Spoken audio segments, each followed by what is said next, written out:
Olá, sejam muito bem-vindos ao Scopocast. Meu nome é Leonardo Meloni, sou cientista da computação e gerente de projetos. E aqui vamos conversar sobre temas de diferentes áreas ligadas ao desenvolvimento de produtos e projetos digitais, como gestão, design, tecnologia, marketing digital e muito mais.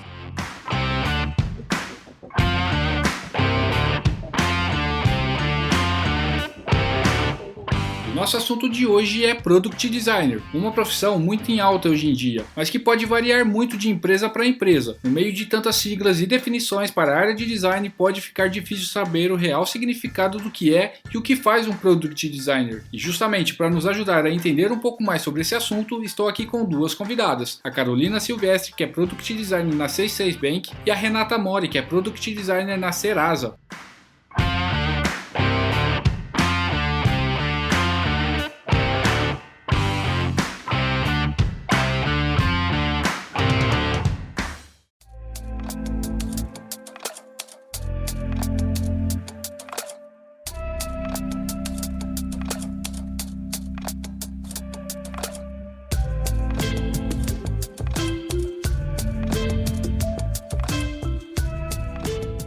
Bom, pessoal, sejam muito bem-vindas. Carol, Olá, tudo bem, pessoal? Olá, Léo, oi, Rê. seja muito bem-vinda. Renata. Olá, obrigada pelo convite. E para começar o nosso assunto de hoje já, eu queria saber um pouco da visão de vocês do que é o design de produto. Renata, você consegue começar falando um pouquinho sobre isso? Claro, design de produto é uma área, do design, uma das inteligências ali do design, que vão trabalhar em soluções de produtos, seja físicos, digitais, mas são produtos que vão ter contato ali com algum usuário. Hoje, tem se falado muito, na verdade, tem muitas nomenclaturas, né? Então, Product Designer, UX, UI, Design de Experiência, enfim, e cada empresa também encara isso de forma diferente, né? Você consegue citar um pouquinho o que é cada um desses e como é, na empresa que você atua, como que é o papel do Product Design na prática?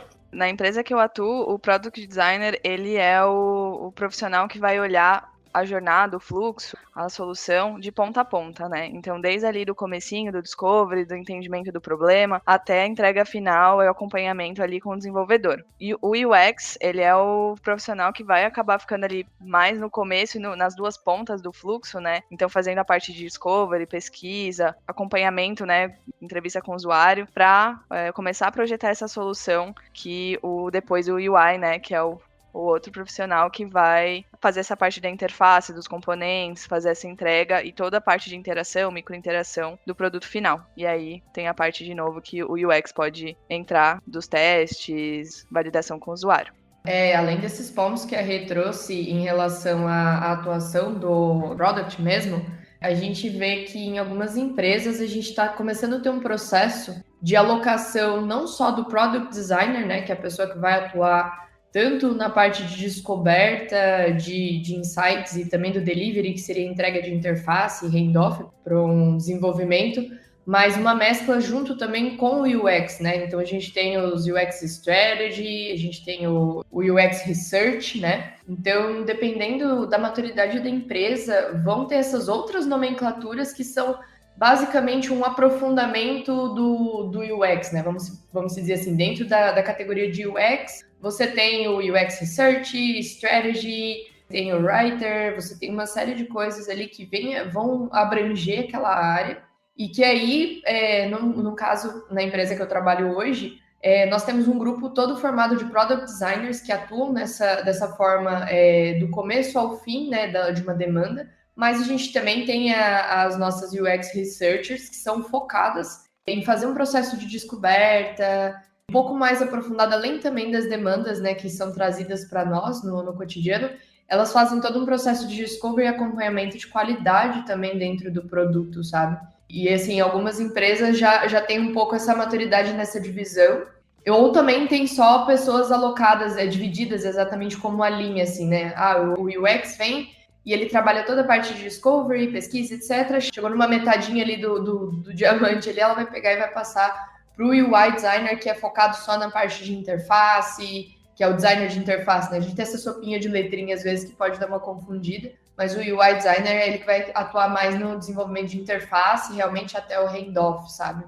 Eu acho que esse ponto que a Carol trouxe é bem verdade, assim, né? Existem essas diferenças, né? O UX, o UI, que cada um fica ali num pedaço do fluxo. O Product Designer, né? Que a gente chama de PD, que acaba pegando o fluxo inteiro, mas não significa que uma empresa vai ter só Product ou uma empresa vai ter só UX e UI. Depende da necessidade da empresa, do produto, da solução. Dá muito bem para esses 3 tipos de profissionais trabalharem juntos mesmo, duplarem. E é uma coisa bem que acaba sendo fluida, assim, no dia a dia, né? Não é uma coisa ou outra. Mas em relação a justamente isso, vocês comentaram até que o Product Designer ele tem ali um papel até um pouco de pegar o projeto meio que do início até o final, né? Desse processo acaba aparecendo outras áreas ali que vão agregar também para o negócio. Qual que é a importância de ter dentro, até no time de vocês, né, esse profissional, que no caso são vocês? Como que vocês encaram, qual é a real responsabilidade de vocês no dia a dia e dentro de um produto? Dentro, assim, de um processo de design, né, normalmente ou a gente começa uma demanda vindo de necessidades do usuário, ou seja, através de pesquisas ou resultados de um NPS,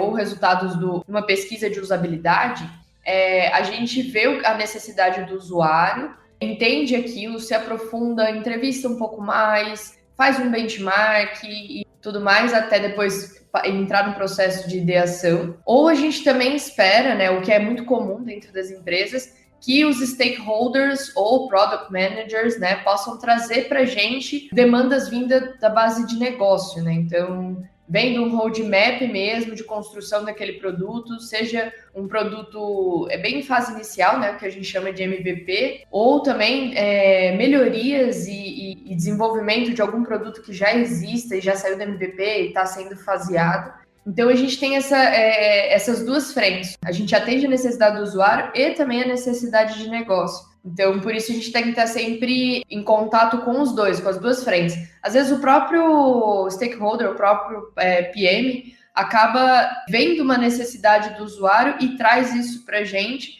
sem que a gente precisa se aprofundar, entrar no processo de pesquisa diretamente com o usuário. O próprio PM pode trazer isso para a gente. Mas também vai muito de empresa para empresa, sabe?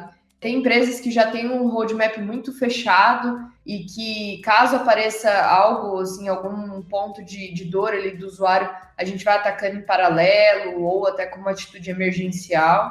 Mas a maioria, a gente sempre faz essa sync entre necessidade do usuário, apontamentos ali, e negócios. A gente vai casando sempre os dois, assim. Não, legal, justamente era esse ponto também que eu ia comentar, se quando chega um produto novo ou alguma demanda nova, se no momento de concepção da ideia ou até mesmo fazer testes de MVP, mas antes mesmo de colocar a mão na massa, se vocês conseguem atuar também, se vocês entrariam também nessa parte de negócio e como, né? Como na prática seria isso? Vocês fazem realmente testes ou até avaliações de benchmark que são vocês que fazem, ou isso acaba sendo realmente um papel que vocês acabam fazendo uma vez ou outra, mas é muito mais do PM acaba fazendo? Como que é a realidade? Bom, onde eu trabalho hoje, né, acredito que aconteça isso bastante também em outras empresas, isso acaba sendo um pouco mais do escopo do PM, mas eu entendo que como Product Designer a gente tem que, nesse sentido, duplar bastante com eles. Então, eu vejo que a nossa atuação, por pegar todo o fluxo, né, às vezes uma jornada inteira, é muito importante que a gente possa fazer essa dupla mesmo com o PM para entender tanto quanto ele das regras de negócio que a gente está propondo ali para aquela solução, né? Então, quanto mais a gente tiver esse entendimento, mais a gente vai conseguir propor uma solução que vá atender a todos os casos específicos, né, a todas as especificidades mesmo que existirem ali no meio dessa jornada. Então, ao meu ver, e onde eu atuo hoje, a gente precisa muito duplar. Então, toda essa parte de benchmarking, de fazer pesquisa de mercado, por mais que talvez a gente não vá ser a pessoa que vai executar ali de ponta a ponta, a gente tem que pegar todos esses insumos e usar também quando a gente estiver propondo a nossa solução. Esse ponto que a Rê trouxe também em relação de duplar com o PM é uma coisa que tem que estar meio que intrínseco também, né? O PM entender o quanto que o designer ali ele é importante para transitar, né, entre negócios, usuário final e tecnologia, né? Pensando ali no nosso caso, que é um designer de produto voltado para a tecnologia digital, né? Também mercado financeiro, etc. A gente precisa estar bem alinhado com os PMs, com os stakes, em relação às estratégias, para que a gente também consiga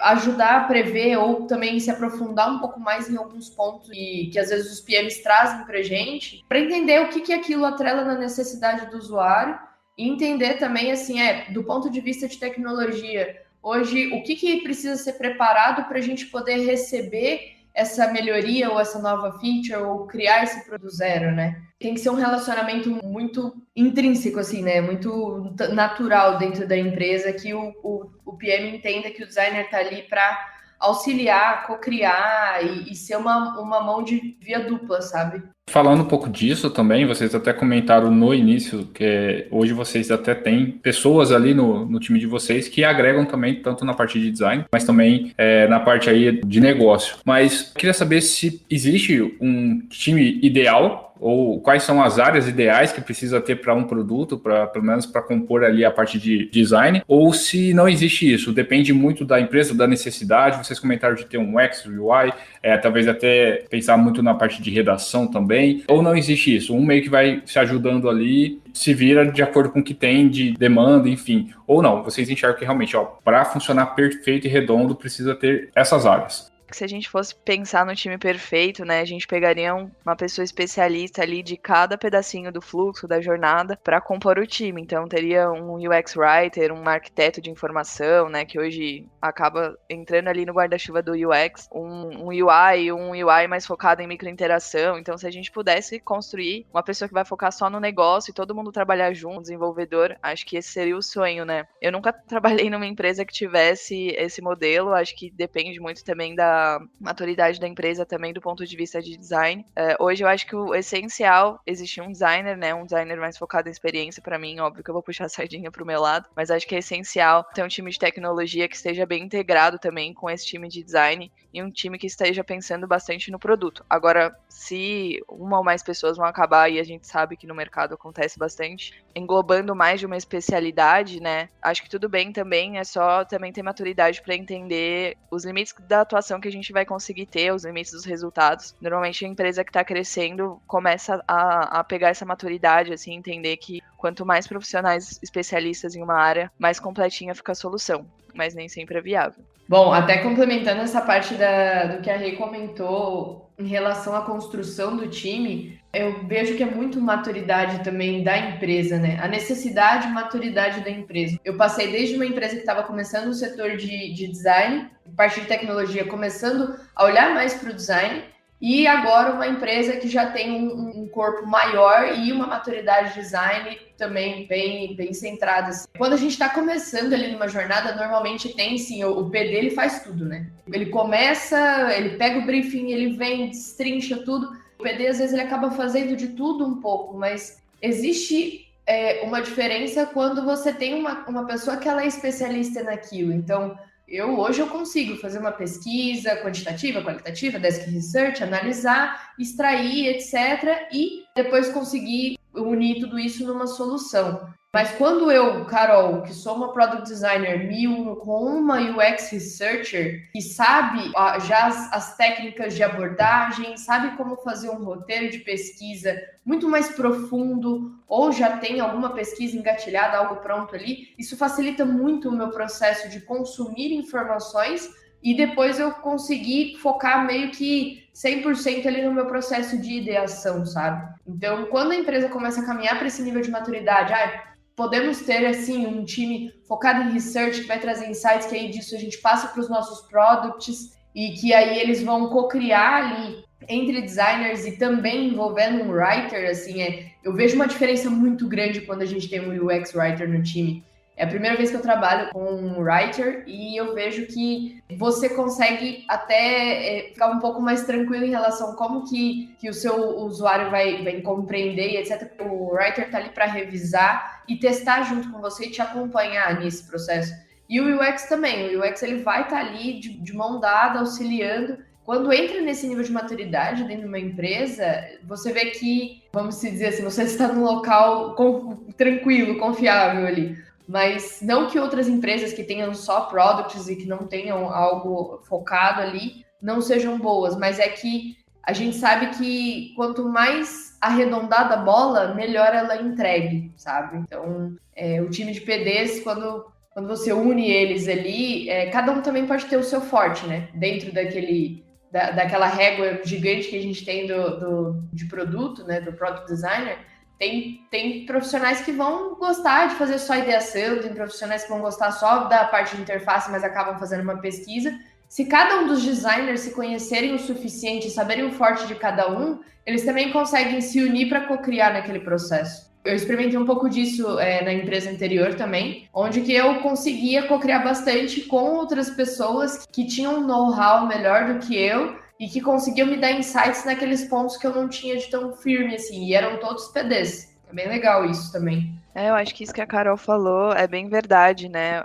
Tem isso de ele é especialista por um motivo, né? Então, quanto mais a gente conseguir olhar com atenção, com detalhe, em um pedacinho ali, mais controle de qualidade a gente vai conseguir ter mesmo com a entrega final. E eu acho que isso vai acabando ganhando corpo mesmo quando a empresa vai crescendo, né? Conforme o produto vai crescendo, a solução vai crescendo, ele vai ficando mais complexo, ele vai exigindo também essa atenção mais focada em cada pedacinho ali do fluxo, né? Da jornada do trabalho de um PD. A questão também de você ter as pessoas especialistas chega também não só tendo na maturidade, mas você consegue também chegar num nível de exigência maior. Né? Então, quando você talvez está começando ali alguma coisa e ainda não sabe muito ao certo, não sabe qual é o público, talvez você consiga começar com menos especialistas no time, mas a hora que começa a tomar um pouco mais de corpo, acaba sendo natural também que você precisa de uma pessoa, até para você conseguir ter uma exigência maior naquela área. Né? A pessoa está totalmente focada nisso, ela consegue estudar, ela consegue trazer novidades, né? Juntar até para o time mesmo, isso faz muito sentido para poder trazer mais conhecimento também e até para o negócio. Vocês comentaram um pouquinho também da parte de ideação e eu fiquei pensando se vocês utilizam no dia a dia de vocês alguma metodologia para a parte de design, também se vocês utilizam o ágil, por exemplo, no dia a dia na parte de desenvolvimento mesmo. Então, na hora de pegar uma demanda e colocá-la para rodar, se vocês usam o ágil, mas no design especificamente, se vocês usam alguma outra metodologia, como design sprint, por exemplo. O sistema que a gente acaba seguindo dentro da empresa, pelo menos na que eu estou agora, a gente trabalha por sprints, né? Então a gente sempre segue a sprint de 2 semanas, que antecede a sprint de desenvolvimento. Então é tudo muito casado. O design ele sempre trabalha com antecedência do desenvolvimento. Se a gente aplica tipo a design sprint, né, que seria do Google, né, que a gente faz uma criação em uma semana, a gente não aplica ela de fato, porque a gente já segue essa metodologia de 2 semanas e também a gente às vezes não fica alocado somente a uma demanda, né? A gente tem que atuar em mais de um contexto ali do produto que a gente está trabalhando, né? E no caso, quando eu entro num processo de ideação, né, eu primeiro vou ter que avaliar quais as demandas que estão ali no meu backlog, né, de to-do. Dessas demandas, eu consigo olhar o que é que eu preciso fazer um processo de pesquisa, ideação e prototipação, ou aquilo que eu já tenho tudo muito mastigado e que eu preciso só fazer uma ideação e depois entrar já num protótipo de alta fidelidade, algo do gênero. Que também, dependendo da maturidade da empresa, a gente consegue ter mais agilidade ali quando você já tem um design system, quando você já tem um produto rodando um pouco mais liso em relação à componentização e maturidade de interface, que provavelmente é um outro ponto que a gente vai falar, né? Mas metodologias normalmente que a gente usa, né, para começar um processo kickoff. A gente tem que fazer um kickoff com os stakeholders, ou com quem está fazendo o pedido daquela demanda ali para a gente, né? Às vezes os nossos próprios leads pedem, que seriam os nossos heads de design, eles pedem algo para nós como melhoria de produto, além do que os stakes e PMs pedem. Então a gente faz um kickoff, a gente passa a fazer às vezes uma matriz CSD, né? Que são as certezas, suposições e dúvidas, para conseguir extrair um pouco do que a gente já sabe, o que a gente está supondo ali, porque caso a gente supõe muita coisa e tem dúvida em muita coisa, a gente precisa partir para uma pesquisa, ou não, a gente tem tudo muito certo, beleza, o que a gente vai fazer mais? Precisa ter uma priorização? O que tecnologia consegue prover para a gente que seria útil para aplicar nessa demanda? Então, a gente tem que sempre fazer uma análise, lógico, visando o negócio e visando tecnologia e também o ponto de vista do usuário, para ponderar ali como vai ser aquela criação. E, normalmente, a gente tem 2 semanas para entregar não só aquela task ali que precisa de um processo menor, ou também aquela task que precisa de um processo maior. E aí a gente vai se adequando e trabalhando aí na parte de metodologia ágil mesmo. Quando a gente precisa fazer um processo de ideação um pouco mais robusto, a gente faz uma adaptação da Design Sprint do Google, que normalmente são uns 7 dias ali, a gente tenta rodar ela em 2 dias, 3 dias, né? Porque parar o time técnico ou parar o time de negócio para a gente fazer, às vezes, uma parte de ideação é algo um pouco custoso. Então, a gente tenta fazer um pocket daquilo para a gente conseguir co-criar o mais rápido possível e trazer mais insights rápidos e, se precisar, fazer novas rodadas. Mas a gente tenta aproveitar também e unir as pessoas e fazer uma design sprint mais pocket em questão de horas ou até 2, 3 dias, sabe?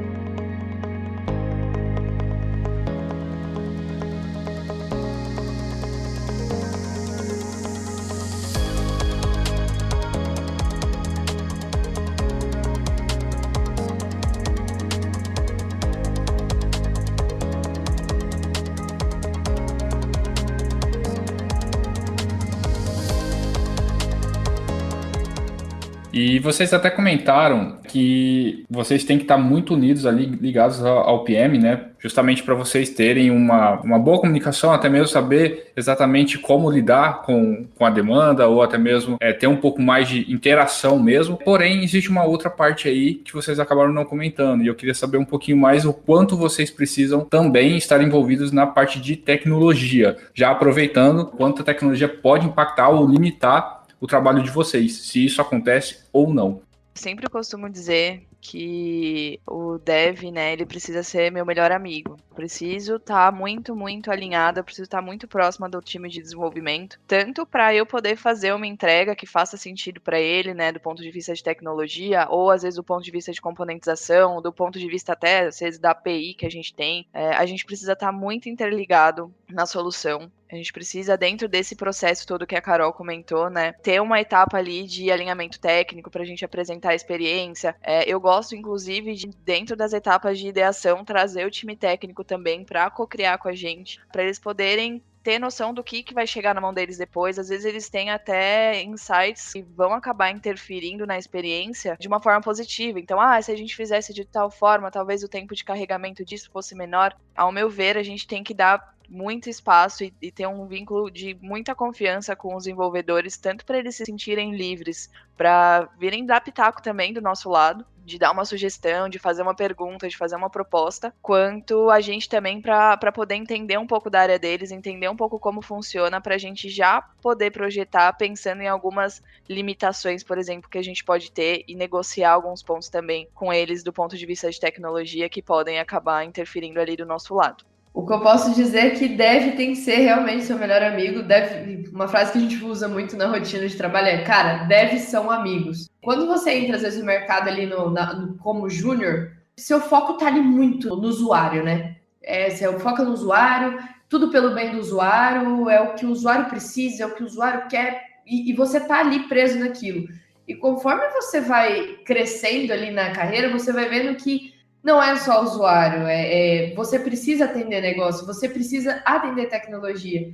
E tecnologia é uma coisa que a gente trata no meu trabalho como um cliente interno. Os devs são clientes internos nossos. Se eu projeto uma interface e não envolvo os meus devs desde o começo, é a mesma coisa que eu estivesse projetando para um cliente que eu nem consultei se ele vai querer aquilo ou não. Então, cara, como que envolveu não só desenvolvedor front-end, mas back-end, QA, parceria com QA, né, o tester ali da empresa, é extremamente importante porque ele sabe todos os cenários de erro, ele sabe tudo que pode acontecer num produto que às vezes o designer não tem uma noção holística disso. Então, se você não trabalhar em conjunto, os ruídos no momento de entrega vão ser muito maior. Diferente de quando você já traz o pessoal para dentro para um kickoff, já chama todo mundo junto para um processo de cocriação, já deixa muito claro qual é a necessidade do usuário para que todos continuem olhando para aquele objetivo, sabe? Eu brinco assim que eu tenho os meus devs de carinho, que todas as vezes que eu tenho dúvida ou qualquer coisa que eu estou começando, qualquer processo, eu chego e falo assim, cara, o que você acha disso? Como que podemos melhorar isso? Existe serviço para isso? Não existe? Como funciona? Como que eu posso te ajudar? Inclusive, até mesmo a nossa documentação interna, ela tem que ser muito bem feita e muito bem explicada, porque para o designer, às vezes, está muito claro que o designer alinhou com o negócio, testou com o usuário, então para o designer tá ok ali, aquele fluxo, aquela jornada, tá show. Só que se cai na mão de um desenvolvedor que não foi envolvido desde o princípio, não sabe do que se trata a demanda, e ele pega ali o seu Figma ou o seu Zeppelin ou qualquer outro arquivo, qualquer outra plataforma que você utilize para documentar uma interface e fazer um handoff, se não tiver muito bem explicado, ele não vai entender a jornada, ele não vai conseguir entender como são os comportamentos, os níveis de interação. Então, se você envolve o dev desde o princípio, é a melhor prática hoje, assim, se eu posso aconselhar júniors, plenos, sênior, especialista, dev é amigo, dev tem que estar no processo desde o começo, dev tem que estar alinhado, dev QA, todo mundo que participa de tecnologia tem que estar alinhado desde o começo da sua criação, sabe? Esse conselho que a Carol deu também, acho que ele faz muito sentido. Eu vejo bastante no mercado, às vezes, o designer ter a postura que eu brinco que é o designer, né? Do dev, ele só pegar e executar o que a gente tá, nossa, criando, assim, na nossa criação magnânima. Mas não, ele tem que participar de todo o processo, por todos esses motivos que a Carol falou, e ele não vai só executar o que a gente tá projetando, né? Ele é a pessoa que vai tangibilizar, a pessoa que vai possibilitar que o usuário, que é a pessoa que a gente quer atingir, tenha contato com o nosso projeto. E ele tem uma gama de conhecimento que não abrange o que a gente tá envolvido, né? E que vão interferir ali também na experiência do usuário. Então, se a gente não dá essa abertura também, além disso tudo que a Carol falou da gente fazer uma entrega para eles de muita qualidade, para eles conseguirem entender tudo, fazerem parte do processo, se sentirem pertencentes àquilo e também poderem compartilhar nessa qualidade dessa solução que a gente está propondo, se a gente não dá essa abertura para eles, se alguma coisa não ficar muito clara, eles também não vão vir pra gente, não vão perguntar, eles vão supor que é de determinada forma, ou vão usar o que já tá mais comum, o que já tá imaginando que vai ser, e muitas vezes não é o que a gente estava prevendo para o usuário, né? Então, esse caminho ele tem que estar sempre aberto para essa comunicação dos dois lados.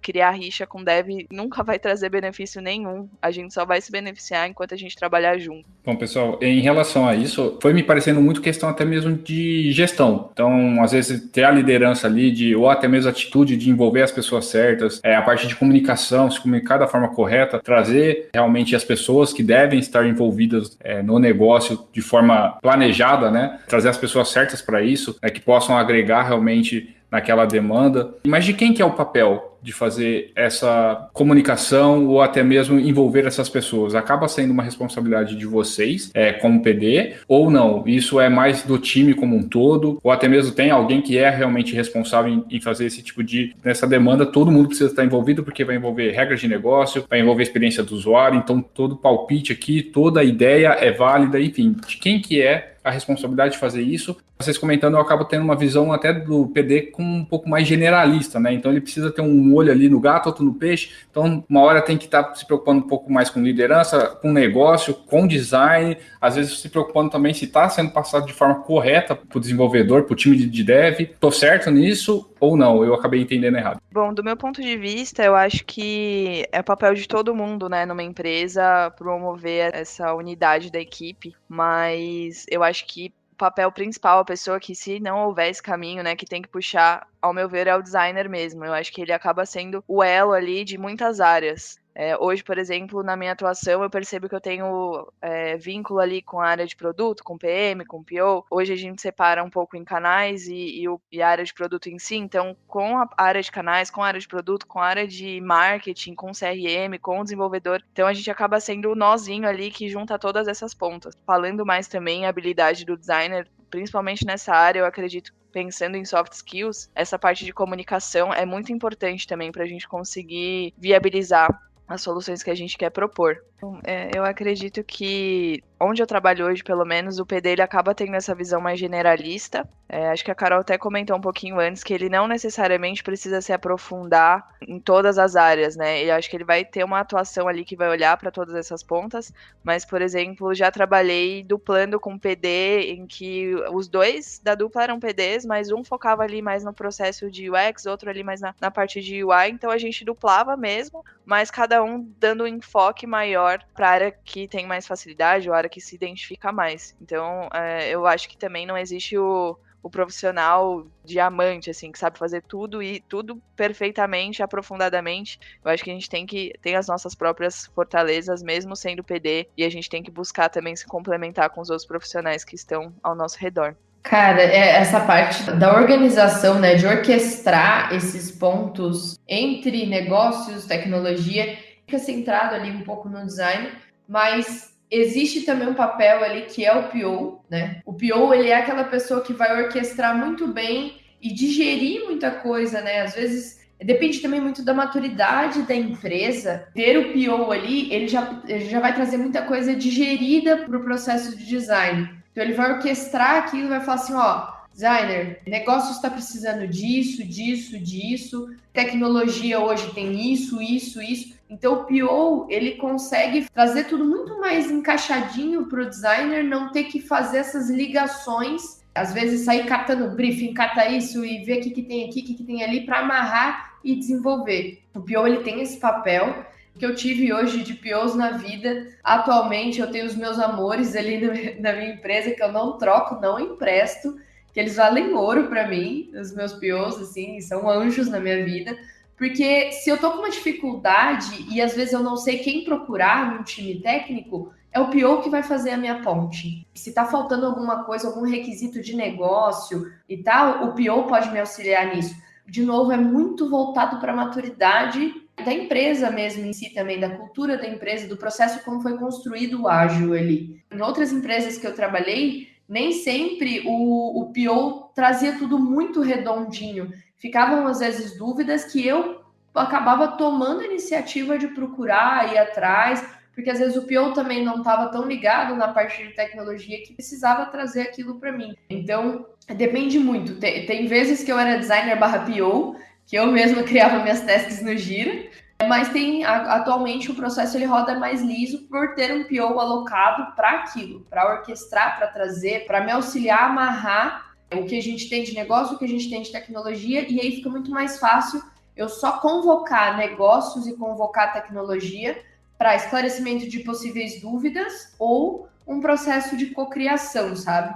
Sendo bem sincero, eu sou muito mais próxima do time de desenvolvimento do que do próprio time de negócios hoje. Porque eu sei que eu preciso saber muito dos serviços que existem para poder construir, visto que é um produto que já está em andamento e tudo mais. Quando não existe um time técnico, aí eu me apego muito ao negócio para tirar dúvidas e saber com eles assim, olha, quem vai ser fornecedor, a gente vai ter desenvolvimento, quando entrar esse desenvolvimento, como vai ser esse time, como que eu preciso, para eu ter noção do como até eu vou documentar que é MVP para depois passar para o time técnico, né? Então, eu vejo muito esses cenários. Ou o designer vai orquestrar muito bem a ligação negócio, tecnologia e outros designers até junto, ou o PO vai fazer essa dupla ali com o PD, né? Ele vai facilitar todo esse processo e agilizar para o PD só conseguir canalizar tudo aquilo e partir para a solução, sabe? Esse ponto que a Carol falou, eu concordo plenamente, assim, acho que hoje se eu consigo ter uma atuação mesmo de unir todas essas pontas, é por causa do trabalho de um PO, né, que trabalhou ali para fazer toda essa gestão por trás, né, e facilitar todos esses caminhos mesmo. Eu acho que o PO, ele acaba também blindando bastante a equipe de interferências externas que não precisariam interferir ali naquele processo, né, então, se você tem um bom PO, valorize, não empreste, faz que nem a Carol, vai lá dar um chocolatinho pra ele, porque é uma pessoa que ela vai estar te ajudando ali 100% do tempo e viabilizando muita coisa mesmo pro seu trabalho.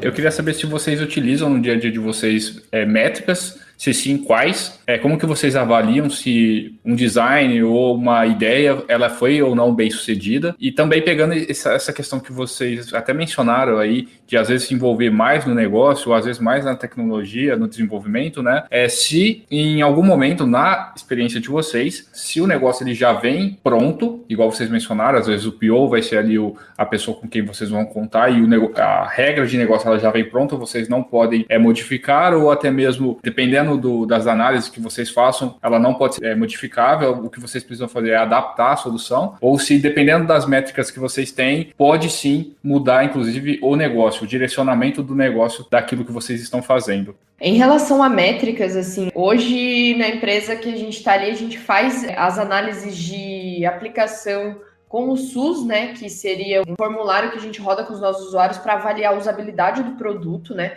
porque ali a nossa squad, ela é voltada realmente para métricas de usabilidade, de design. Negócios acaba cuidando muito mais das métricas voltadas realmente para conversão e etc. A gente fica alinhado com isso, né? Pô, houve um impacto na conversão. O que pode estar acontecendo? Pode ser usabilidade, pode ser tecnologia, pode ser algum problema em algum lugar que a gente não sabe. A gente ainda fica a par dessas métricas de negócio, mas para nós hoje fica muito mais atrelado às métricas de usabilidade em si do produto, né? Então as UXers têm a função de zelar por manter o cronograma, a frequência ali de análise dessas métricas, trazer para o nosso time de design para a gente avaliar e tirar dali insights do que pode ser melhorado no produto. Quando são atreladas as métricas de negócio, né? Que negócio traz para a gente alguns pontos também que houve impacto na conversão depois que subiu uma atualização, fez uma mudança numa feature, aí a gente para aquilo, vai analisar, e aí? Vamos fazer pesquisa, vamos se aprofundar numa qualitativa, numas entrevistas com usuários,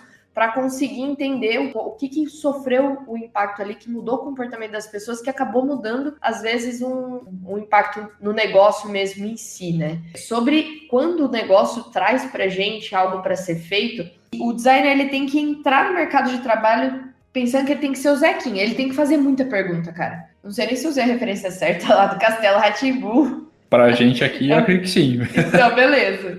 Ele tem que perguntar muito, muito. A gente vai precisar criar essa feature aqui. Por quê? O que tem por trás dessa feature, dessa nova funcionalidade que vai agregar ao nosso usuário?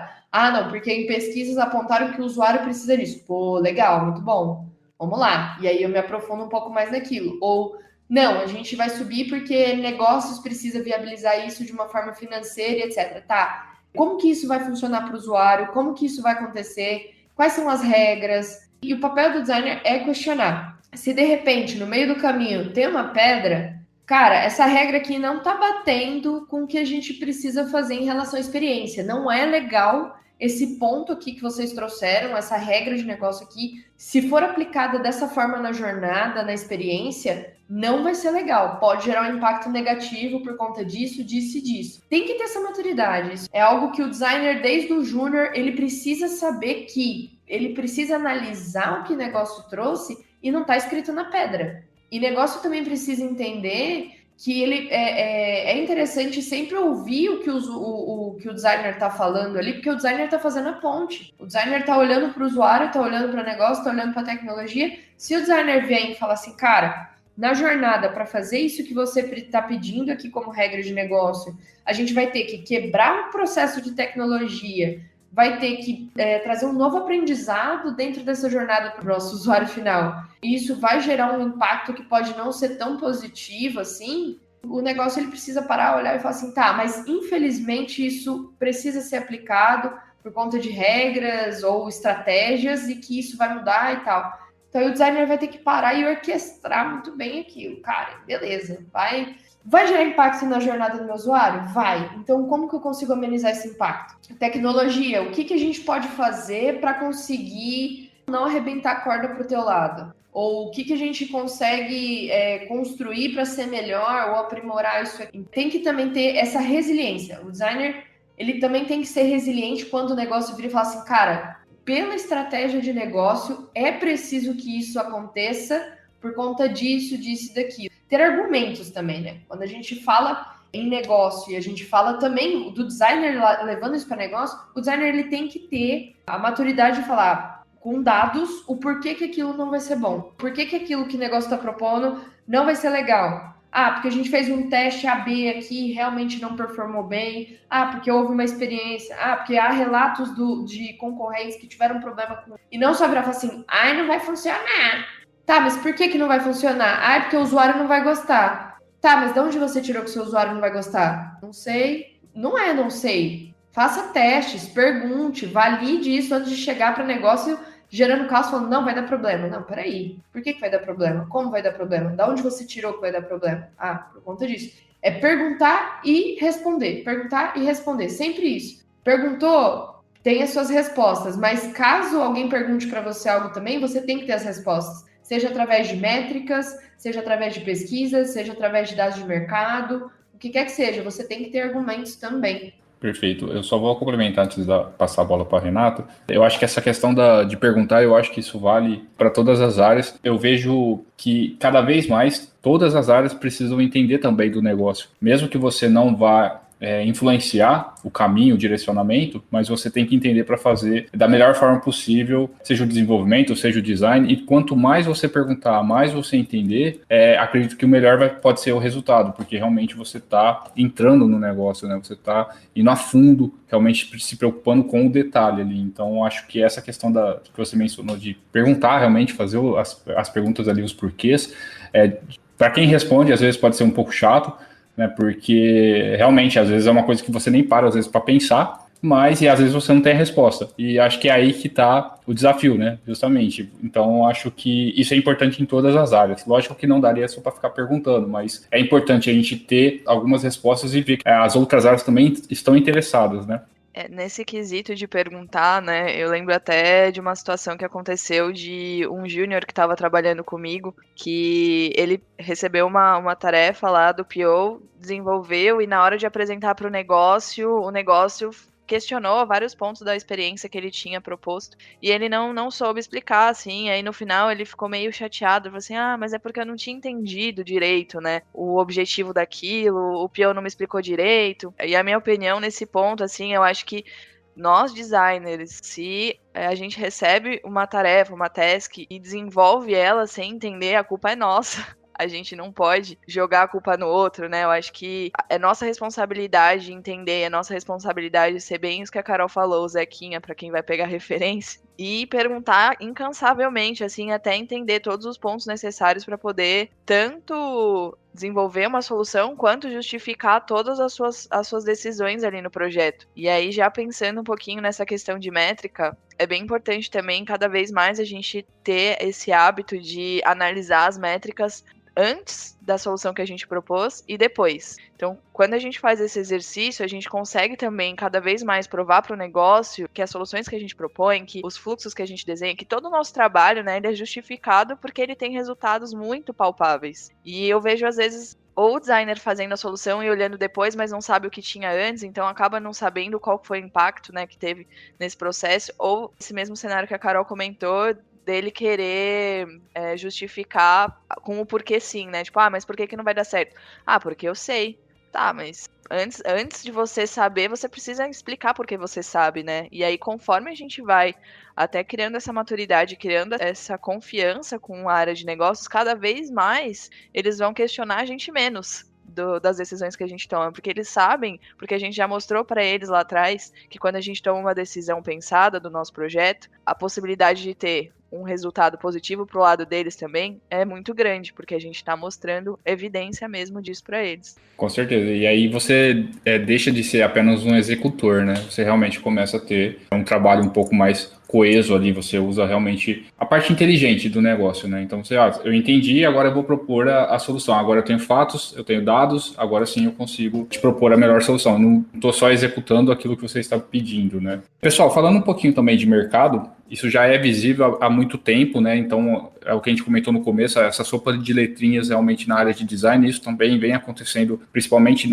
tudo que tange aí a área de tecnologia, né? Então, seja no desenvolvimento, seja no design, seja até mesmo na gestão, segmentos diferentes, novas metodologias, novas áreas, enfim. Como que vocês enxergam isso na área do design? Como que vocês avaliam essa questão de agora ter tantos cargos mais especializados, igual vocês mencionaram, o UX, que trabalha com a experiência, tem o arquiteto de informação, tem a parte de design system, tem a parte de produto, enfim, vocês acham que isso é algo natural do mercado ou é algo que é uma consequência realmente natural do mercado por conta dessa necessidade hoje de ter realmente produtos, de estar na palma da mão dos usuários, enfim, ser mais acessível também, né? Ou é algo que está sendo criado apenas para ter mais liderança, ter mais cargos mesmo, ou é algo natural realmente que vem acontecendo por conta dessa exigência do mercado? Eu acho que é bem um processo natural mesmo do mercado. É até um ponto que eu acho que o pessoal do Design Team estava abordando, né? A diferença entre o perfil generalista e o especialista. O Rodrigo Lemes e o Buriti comentaram essa questão de que hoje muitas empresas buscam o generalista, né? Porque às vezes elas precisam cadenciar, começar a montar uma equipe e até mesmo para conhecer como que desenvolve um produto, como cadencia aquele produto, como dá tração para aquilo. E quando você tem um generalista ali, né, um product designer ali que consegue fazer a atuação do começo ao fim, ele consegue tracionar isso e conforme o time vai aumentando, a importância do design vai sendo realmente vista tanto por negócio como gerências e etc. E também o designer vai sendo ouvido. Cara, a gente precisa ter uma frente de ops, a gente precisa ter uma frente de research, seria bom a gente padronizar nosso tom de voz com o writing, a gente precisava ter pessoas alocadas olhando só para acessibilidade. Então, conforme aquele time vai se ficando mais maduro, é um ponto até que o Rodrigo Lemes falou que eu achei sensacional. Até mesmo generalista uma hora vai virar especialista, porque ele faz ali um processo completo, mas também tem áreas onde ele se identifica melhor, onde ele consegue cadenciar melhor. Eu vou dar um exemplo, assim, Carol, eu gosto da parte de pesquisa, etc., mas se eu fosse entrar num processo onde eu poderia me aprofundar, seria na parte de ideação ali, né? Pegar aqueles insights de pesquisa, etc., e começar a fazer idealização de uma possível solução e fazer o teste de usabilidade, etc. Eu ficaria, bem dizer assim, no meio ali do processo. Não sou a melhor pessoa para entrar em Ops, por mais que hoje eu tenha me envolvido muito com as questões de Ops, assim, por vontade própria, mas eu sei que eu não sou uma pessoa detalhista a ponto de entrar no Ops, assim, no Bit, e eu também não sou uma pessoa para entrar a fundo ali no Research, assim, porque eu ainda não tenho know-how para isso. Mas vamos pôr assim, conforme vai entrando no meu processo de senioridade, uma hora eu vou acabar convergendo para algum ponto ali que eu vou me tornar uma especialista em algo. E até mesmo isso acaba entrando na maturidade do designer se tornar um líder. Então, liderar um time, como que o designer também lidera isso, como ele age liderando pessoas, se ele quer ele entrar numa frente de liderança técnica ou ele quer entrar numa liderança de pessoas. Também entra essa especialização ali dentro do design. Então, ele pode ser um PD especialista como um tech lead, ele pode ser designer especialista, um PD especialista em gerência de pessoas, ele pode ser um designer hoje, um PD, mas que vai se especializar somente em research uma hora. Então, assim, primeiro eu vejo esse processo natural do mercado, chamar vários PDs para cadenciarem, gerar uma maturidade de design e posteriormente começar a, vamos dizer assim, quebrar isso, sabe?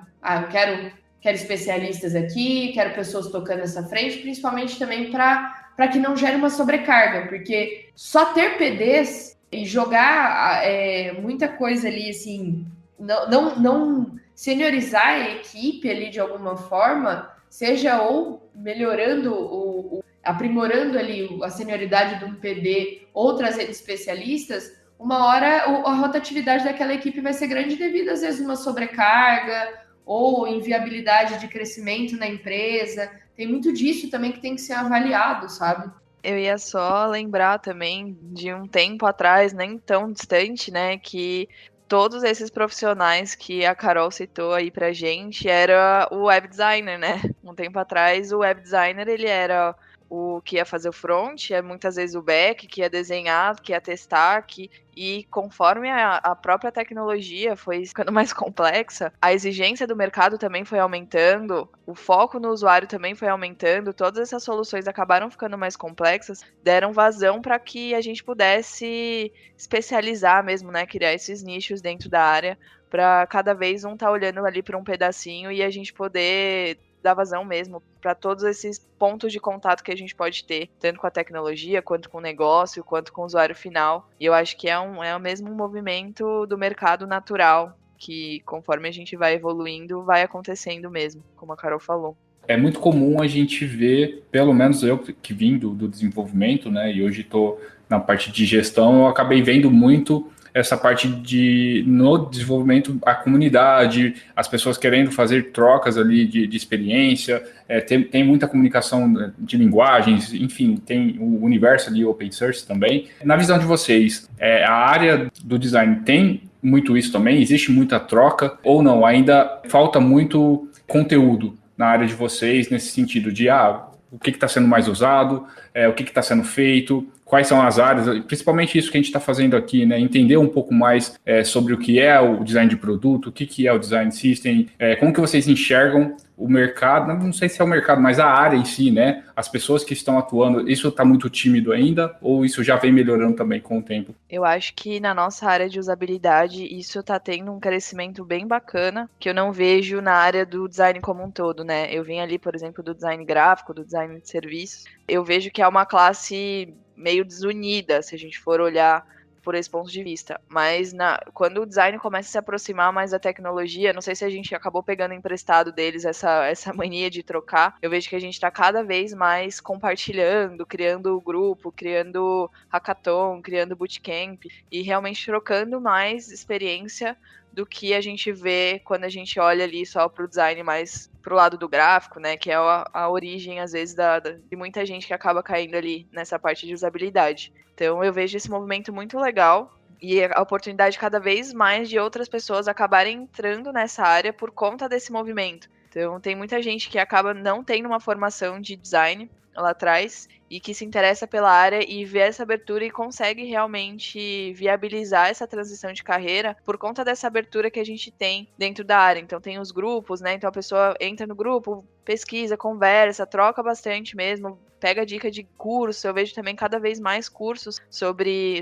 essa área aparecendo, também curso gratuito. Então isso também ajuda a gente a trocar e a trazer mais gente também, mais visões para dentro da área. Se não fosse as comunidades de design aqui, tanto de Ribeirão Preto, né, minha cidade natal, quanto também de Blumenau e do Brasil como um todo, eu acho que muita gente não teria entrado no mercado. Quando tudo isso aqui era mato, que o pessoal tava começando as empresas a procurarem o UX, o UI, ainda era assim, UX/UI designer, né? As empresas que ainda tratam também assim, né? Na sopinha de letrinha. Muito conteúdo era gringo, cara. Era muita coisa assim de fora. E que isso foi vindo na comunidade, o pessoal veio traduzindo, veio trabalhando, veio se ajudando, porque essas comunidades têm muita força de network. Eu vejo pelo Ladies That UX, né? Aqui, tanto de Ribeirão quanto de Blumenau, em Ribeirão era mais forte o IXDA, né? O IXDA me ajudou muito, cara, mas assim, muito, muito mesmo. Eu não tinha tanto conhecimento assim, eu também vim da área do design gráfico, eu tinha que me enfiar nos meios de publicidade e propaganda para conseguir me desenvolver nos quesitos de design gráfico, né? Ou dentro da própria faculdade mesmo. Mas quando veio o IXDA, que é um movimento de interação, né? Que é internacional, um movimento internacional que foi criando vários chapters aí em várias cidades. Em Ribeirão juntou várias pessoas que já tinham maturidade, pessoas que tinham conhecimento, pessoas que migravam de áreas distintas, tipo arquitetura, engenharia, psicologia, mas traziam web designers, né, como a Rê trouxe, os louváveis web designers, época de ouro aí, né, da galera. Era meu sonho de princesa ser web designer, tava falando isso ontem com um amigo meu. E aí, unir essas pessoas fez com que a gente compartilhasse conhecimento, tirasse dúvidas, se tornasse um ambiente confiável, sabe? onde você poderia perguntar para as pessoas alguma coisa que você tinha dúvida, qual metodologia usar, como é o processo, pedir indicação, e as pessoas eram super abertas. Assim. E eu defendo assiduamente que essas comunidades tenham visibilidade, sejam indicadas, porque ali você tem network, ali você tem um ambiente tranquilo para perguntar para as pessoas, compartilhadores de mercado, entrar até num processo de luta ali, né? Que às vezes a gente vê que pode ter uma banalização de serviço, e aí a gente começar a zelar por isso, por uma padronização, para que não vire feira da fruta, sabe? Tipo, não vire uma balbúrdia. Então, essas comunidades têm um ponto muito importante. Então, se eu também posso dar uma recomendação para quem está entrando no mercado, quem está migrando, procure comunidades. E XDA, Ladies That UX, ele é um movimento voltado muito para mulheres, assim, mas tem homens, sim, participando, se envolvendo, trocando ideia com a gente. O WTM também tinha em Ribeirão Preto, que é o Women's Tech Maker, que é uma iniciativa do Google. Tem uma série de coisas. O próprio pessoal também puxava muito a parte do Google I.O., eu não lembro o nome. Mas, assim, tem muitas comunidades, até mesmo comunidades de tecnologia mais generalistas, né, que unem desenvolvedores, QAs e companhia. Quando um designer entra ali, para ele compartilhar conhecimento e consumir coisas e ter visibilidade também, é muito grande, cara. É muito bom, assim. Eu defendo assiduamente todo tipo de comunidade, todo tipo de compartilhamento de conhecimento, sabe? Justamente para acabar, né, o nosso programa de hoje, eu queria que vocês deixassem algumas dicas aí para o pessoal. Renata, você trouxe alguma coisa para a gente? Trouxe sim. Tentei ficar no tema, mas também dar uma escapada um pouquinho, não ficar tão óbvio ali no tema. Tem um livro muito legal que é do Eric Kessels, que chama o Failed, que é como transformar erros em ideias e outras dicas para errar com sucesso. E é um livro bem engraçadinho, assim, bem interessante, que ele vai trazendo vários exemplos de coisas que deram muito errado, e trazem uma visão diferente, assim, pro resultado final, né? Então tem, por exemplo, tem várias sessões, mas tem, por exemplo, uma sessão de câmeras que, por exemplo, o governo colocou alguma área da cidade para tirar foto, para monitorar alguma coisa, para ficar filmando. E aí o jeito que eles colocaram a câmera ali, os passarinhos sempre ficavam sentados em cima. Então todas as imagens que eles conseguiram tirar era sempre do bumbum do passarinho, assim. Então experimentos que deram errado e a interpretação dele em cima disso. E é bem legal, o livro ele inclusive é ao contrário, a capa dele é no verso, então você já sente um estranhamento de manusear. Ele tem uns exemplos bem legais assim da vida real, de testes mesmo que deram errado, que tem bastante a ver com a nossa área. E um quadrinho também, porque eu sou fã de quadrinhos, né? Que é do Asterios Polyp, um quadrinho do David Mazzucchelli. Mas para quem gosta de quadrinho, gosta de design, gosta desse universo, né, onde a gente consegue tangibilizar ideias e percepções e sensações por meio de elementos visuais, esse é um quadrinho ótimo para a gente poder analisar essas coisas, porque os personagens que ele desenha no quadrinho e a tipografia que ele usa ali para fazer os balões de cada personagem representam muito a personalidade deles. Então, um personagem que ele é mais sério, ele tem formas mais retas, há personagens mais flexíveis também, o traço é mais solto, é uma tipografia mais à mão mesmo. Então, é bem legal para poder fazer essa interpretação mesmo de como o visual ele consegue complementar mesmo, contar a história junto com o texto aqui, com a imagem, com as cores também que eles estão propondo. Tem essas duas dicas aí para vocês. Muito bom. E você, Carol? Olha, eu só sei de uma coisa, eu vou comprar o livro já que a Renata falou, porque eu estou curiosíssima para ver a bunda dos passarinhos na câmera.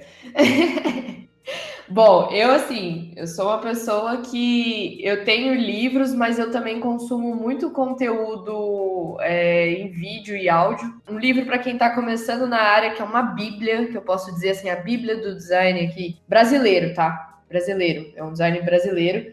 É o Fabrício Teixeira, ele é referência, hoje ele é o ninja do UX Collective, e se vocês quiserem dar uma olhada, é muito legal. Mas é um livro para quem está começando aí, que chama Introdução e Boas Práticas em UX Design, da Casa do Código, que foi feito pelo Fabrício Teixeira.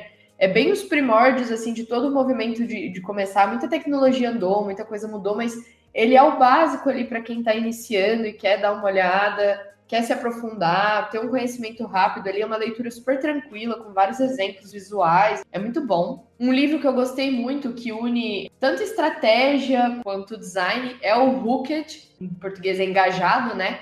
É um livro de capa amarela que ele fala como construir produtos e serviços formadores de hábito. Então, para você entender um pouco mais, assim, como que se forma um hábito, por que as pessoas usam aquilo, como avaliar produtos, assim, que conseguem auxiliar. Eu sou um pouco contra, às vezes, porque a gente entra numa fase meio que de manipulação em alguns pontos, mas, assim, é muito legal para você absorver até mesmo comportamento humano, que é algo que eu gosto muito, muito, que eu tenho um amor profundo, e que eu também indico um podcast do Wesley Barbosa, que chama No Brain, No Gain, que ele traz vários assuntos sobre neurociência aplicada ao cotidiano. Então, a psicologia ali por trás de carreira, o que a gente faz porque a gente faz, como que o cérebro funciona. Aquilo é maravilhoso, cara, é lindo. E são super rapidinhos, assim, 10, 11 minutinhos, você ouve no trânsito. Eu costumo ouvir quando eu tô dirigindo.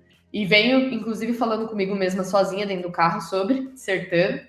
E para quem curte também YouTube aí, canais de regra voltado para produto, para design. Design Team, com o Rodrigo Lemes e o Rafael Buriti, 2 fofos, são muito queridos. E o Daniel, que tem o UX Now, o canal do UX Now. O Daniel, assim, um chuchu de pessoa, fala super bem, super descomplicado, assim, explicar design por ele. Tem uma trilha muito boa para quem está começando.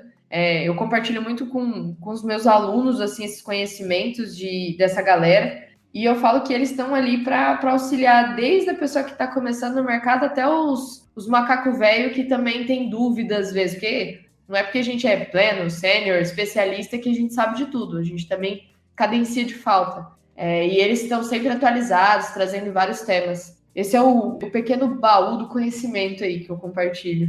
É muito bom, pessoal. Quanto mais dicas aí pro pessoal, melhor. Vocês falam muito bem, foi muito esclarecedor o episódio, e cada vez mais que eu faço episódio sobre design mesmo, eu vejo como essa área é muito legal, me atrai muito e daria para ficar assim horas aqui conversando, realmente sobra perguntas aqui, porém é bom também que a gente ganhe mais episódios aí pro futuro. Bom, pessoal, quero agradecer novamente a participação de vocês, foi realmente excelente. Obrigado, Renata, pela participação. Obrigada, eu que agradeço. Acho que é sempre legal ter essas trocas assim e agradeço bastante por esse espaço para poder trocar um pouquinho de conhecimento. Obrigado, Carol. Eu que agradeço a oportunidade de poder trocar ideia, de poder compartilhar. É sempre bom, é uma coisa que eu gosto muito, de conversar, deu para perceber, né? Tanto que eu falo. Mas eu gosto muito de conversar, de compartilhar. Inclusive, eu deixo até canal aberto para quem ouvir o podcast, quiser trocar ideia, quiser pedir ajuda, pedir opinião, cara, LinkedIn tá aí, só chamar, vamos trocar ideia.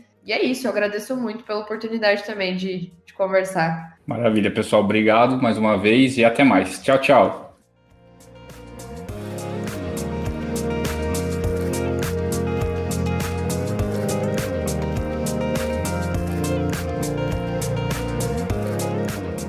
Pessoal, lembrando que no escopocast.com.br você encontra, além desse episódio, um glossário com termos e palavras utilizadas nessa conversa. Aproveite e nos sigam nas redes sociais, @escopocast no Facebook e Instagram.